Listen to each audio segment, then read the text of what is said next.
तो आज हम लोग कोंडागांव जिला देखेंगे। तो सबसे पहले हमको इस प्रकार से कोंडागांव का मैप बना लेना है और इसके बाद यहाँ जो नेशनल हाईवे उनको बनाना है।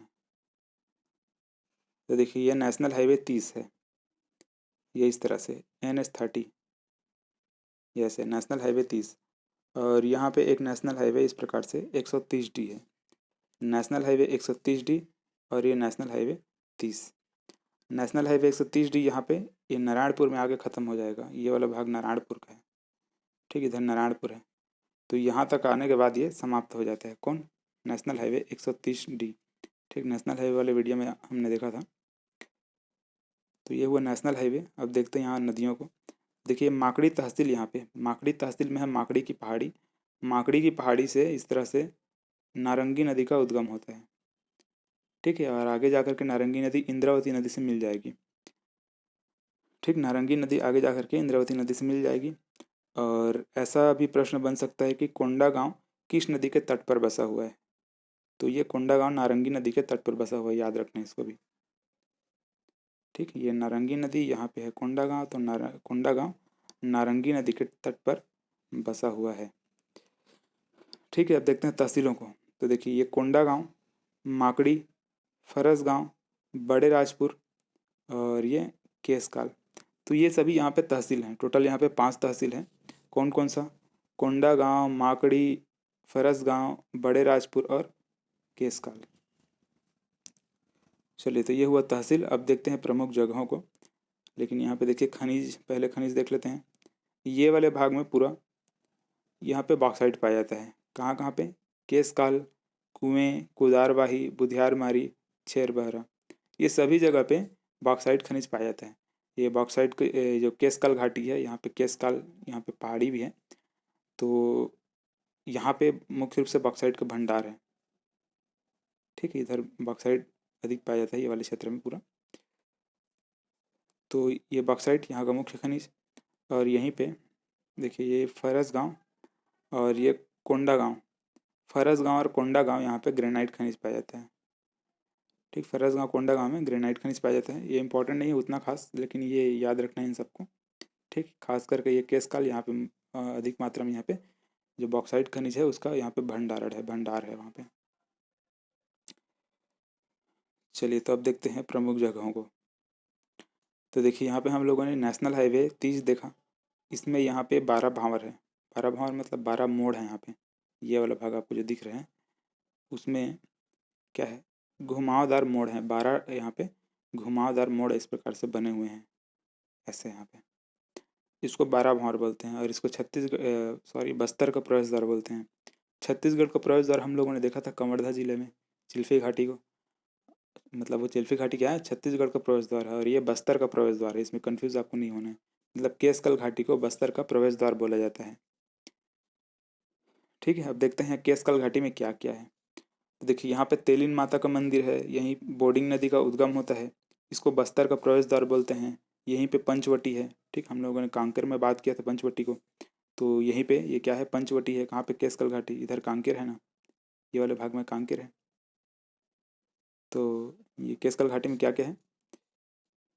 ये पंचवटी हुआ, ये 12 भांवर हुआ, और इसको फूलों की घाटी भी बोलते हैं। ठीक, ये इंपॉर्टेंट याद रखिएगा, फूलों की घाटी, ये प्रश्न बन चुका है कई बार। तो इसको फूलों की घाटी बोलते हैं, केसकाल घाटी को। ये टाटा मारी, ये हिल स्टेशन है यहाँ का। ठीक, लोग यहाँ पे घूमने जाते हैं, बहुत ही अच्छा जगह है, पहाड़ों की मस्त नज़ारा आपको यहाँ पे देख सकते हैं। तो ये टाटा मारी हिल स्टेशन, और यहाँ पे मतला घाटी है। ठीक, ये इंपॉर्टेंट नहीं है, बाकी ये सभी इंपॉर्टेंट है। ठीक, ये तेलिन माता का मंदिर है यहाँ पे। बस्तर का प्रवेश द्वार बोलते हैं, पंचवटी यहाँ पे है, 12 भांवर, ये फूलों की घाटी। ठीक, ये सभी इंपॉर्टेंट है। चलिए, तो ये सब है केसकल घाटी में, देख लीजिएगा क्या क्या है। ठीक, पूरा केसकल घाटी इस वाले भाग में है, केसकल घाटी। ठीक, यहाँ पे।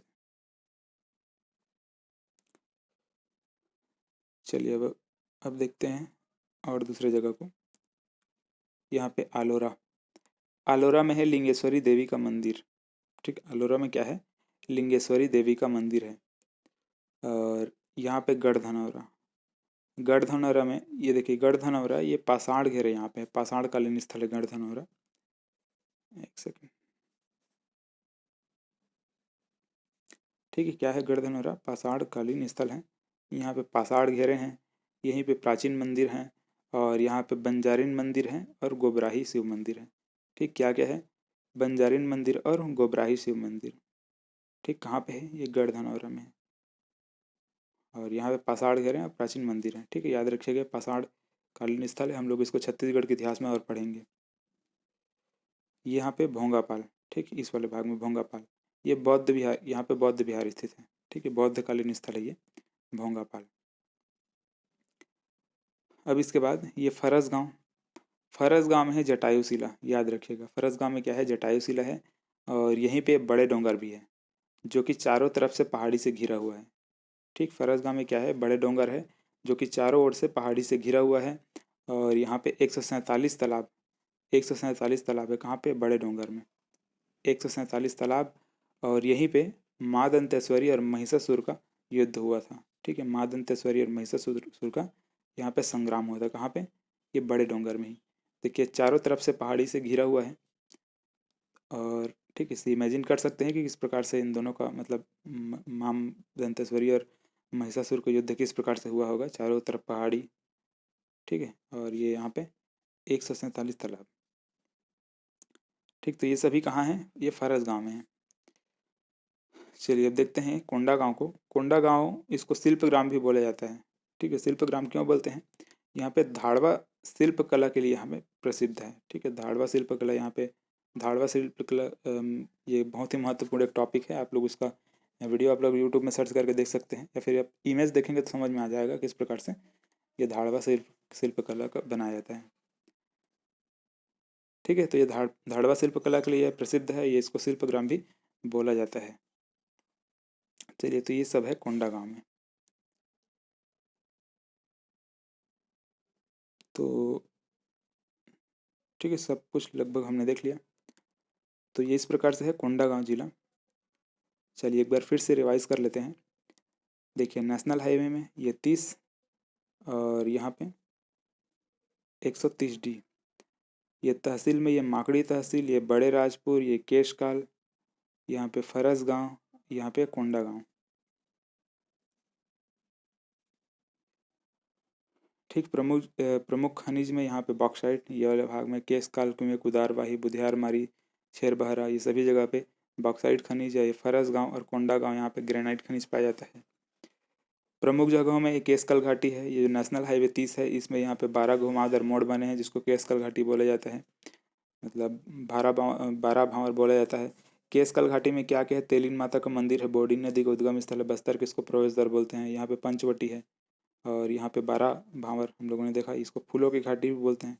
ठीक, केशकाल घाटी को फूलों की घाटी बोलते हैं। यहाँ पे टाटामारी हिल स्टेशन है, ये मतला घाटी यहीं पे है।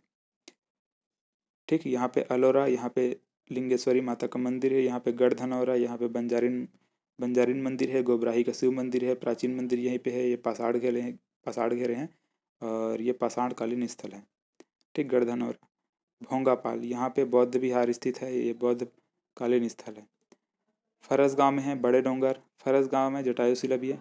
फरस गांव के आसपास क्या है? बड़े डोंगर है, ये चारों तरफ से पहाड़ी से घिरा हुआ है। 147 तालाब है। यहाँ माँ दंतेश्वरी और दैत्य महिषासुर के बीच में संग्राम हुआ था। ये कोंडा ग्राम को शिल्प ग्राम के नाम से भी जाना जाता है। ये धाड़वा शिल्प कला के लिए प्रसिद्ध है। कौन? ये कोंडा गांव। ठीक, नदी में ये नारंगी नदी के किनारे कोंडा गांव बसा हुआ है। ठीक है, तो इस प्रकार से एक कोंडा गांव है, देख लीजिएगा। अगर कोई पॉइंट इसमें मिसिंग है तो आप लोग कमेंट करिए, मैं उसको पिन कर दूंगा। और इससे संबंधित कुछ अगर डाउट है तो कमेंट करके पूछेगा, रिप्लाई करूँगा उसका। तो चलिए, आज के लिए बस इतना ही। वीडियो अगर पसंद आया हो तो वीडियो को लाइक कर दें। मिलते हैं फिर नए वीडियो में।